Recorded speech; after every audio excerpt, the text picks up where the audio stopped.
I had what many people would call a warped childhood. Many children are raised on nursery rhymes, fairy tales, and Dr. Seuss.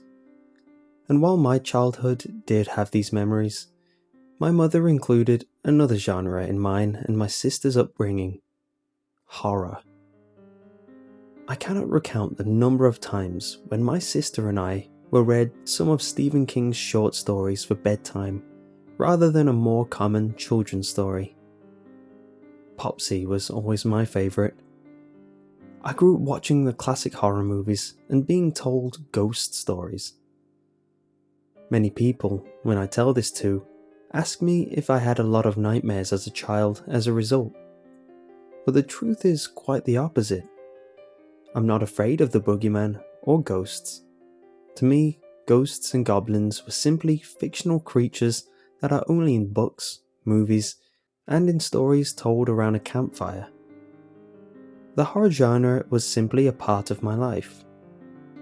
I loved the feeling of being so scared. So naturally, Halloween was one of my favourite times of year. I remember one Halloween many years ago. I was young, but not so young that I don't have first-hand memories of the events soon to follow. There was a Halloween attraction that was running just down the street from our house. It had been going on every Halloween for a few years, but my parents had never let my sister and I go before. And then one year, we were finally given permission to go to this haunted attraction. The attraction was built into an old, abandoned manor house. Just the sort of place where you would expect a Halloween attraction to be built. I remember being very excited as I waited to get into the house, because lots of people that were coming out were raving about how scary it was, and I was highly anticipating having my own time inside. Like most Halloween attractions, they let the people inside the house in small groups. Because my sister and I were only children, the attendants at the door made sure we were put with the same group as our parents. Finally, we step inside. Inside, it could have been any haunted house in America in the 90s, full of fake fog and grease-painted actors. I wasn't overly scared, because my mother always reminded me that the actors are not allowed to touch you.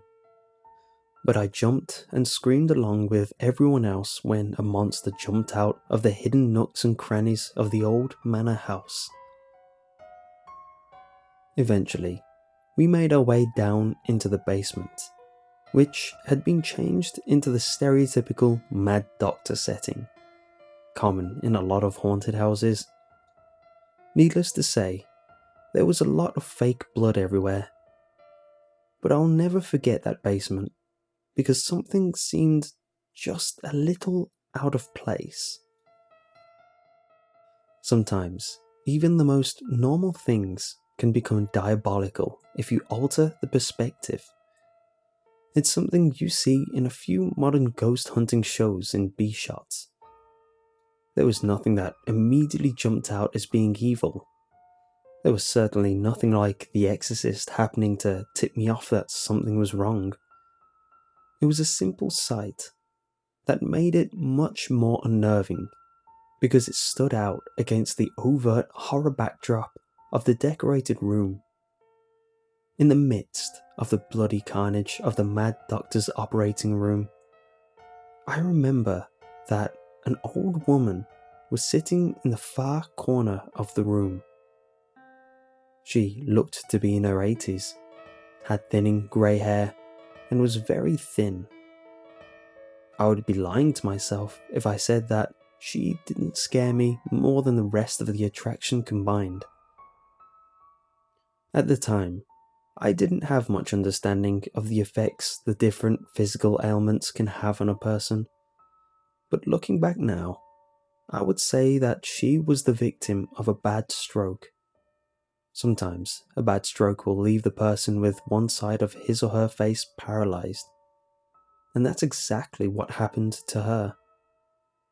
One side of her face was drooping and saliva was leaking from the corner of her drooped mouth. She was talking, yelling at us as we passed by. Her words were badly slurred because of her paralyzed face, but I could make out what she was yelling.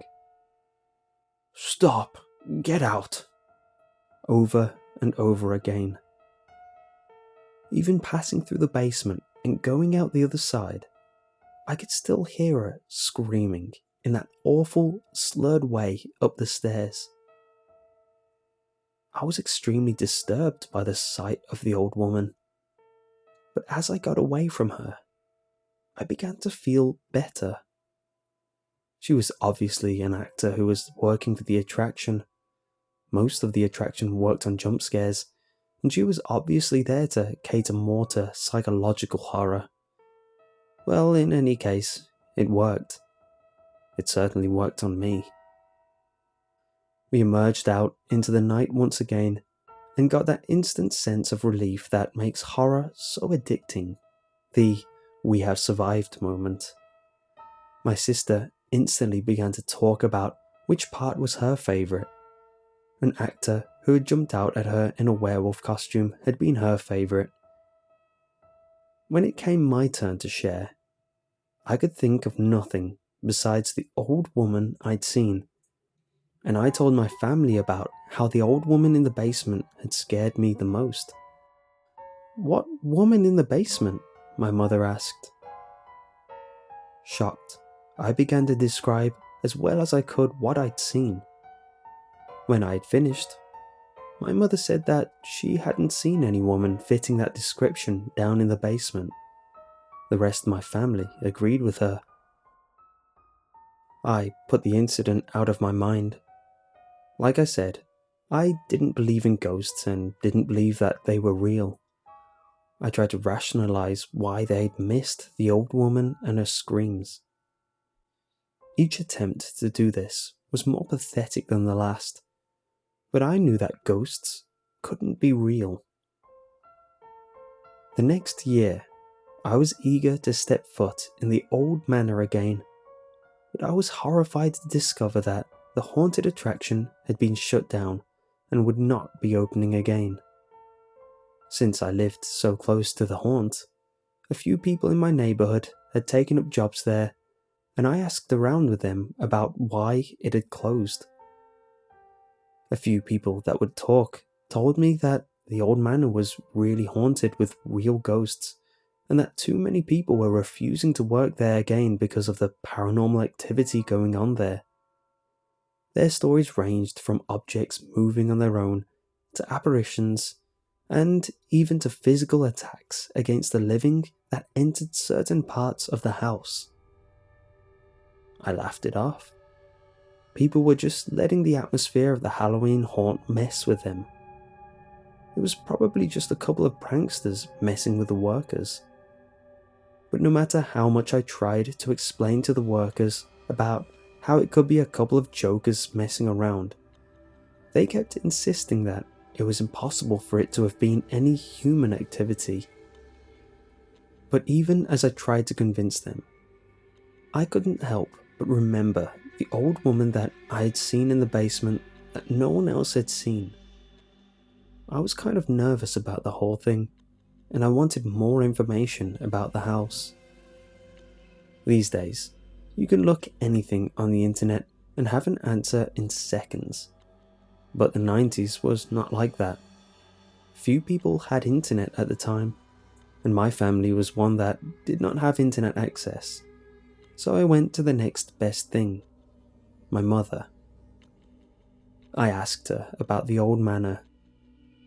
At first, she was reluctant to tell me, which unnerved me more than anything, because she had never shied away from telling us things of that nature before. Finally, she told me what she knew. The manor started out as a private residence built in 1922, but the original owner lost the house in foreclosure. After that, it became a sanitarium, which is something like a small hospital. Just by virtue of being a hospital in the area where it was the only hospital around at the time, a lot of people passed away within the walls. In fact, there are some reports that say that there was at least one death a day within those walls during this time. But that was not the part that my mother was reluctant to tell me. She told me that afterward, it was turned into a nursing facility, and they would have taken care of sick, older people, just like the old woman I'd seen during my walkthrough. But the records of abuse that came out of that place is numerous. Many ex-employees confessed that they had quit soon after being hired because of the vast amount of malpractice that happened there. My mother remembered all this because it was in the newspapers when it was going on, and it was a huge deal in the community. It made me feel a little sick to think about how those people, those human beings, were treated in that horrible place. And that's not all. Local legend has long said that the building was haunted by the tortured souls of the people who died under the horrible conditions there.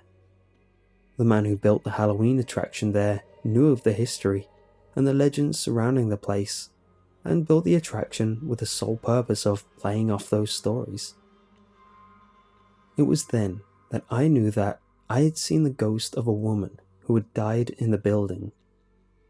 She just wanted to spend her afterlife in peace, but instead, every year, she and her fellow ghosts were interrupted by the living, storming through their place in the thousands, turning their situation into a joke. And, for the first time ever, I began to treat ghosts and spirits not as fictional creatures only meant to frighten and scare, but as real physical manifestation of a force that humans are not capable of understanding yet. The house, to this day, continues to be a hotspot for paranormal activity. The owner lets in a local paranormal group at least once a week, every Friday night, to do an investigation. Several ghost-themed television shows have filmed at the location. One show brought in a psychic medium who claims that the years the house spent as a Halloween attraction has forever scarred the house and the spirits who reside there. One thing is for sure, I'm now a lot more careful about checking out the history of any Halloween haunt I go to. Ghosts are everywhere, of course, but I'll never go to a place with such a sad history attached to it. And I haven't been able to get scared inside a Halloween attraction since. I don't scream, jump, or run away as the actors jump out at me. Nearly all of my friends have commented on my bravery in the face of these Halloween attractions. But I'm not brave. Not really. It's just a lack of fear. Because it's hard to get scared by actors in makeup when you've been inside the real thing.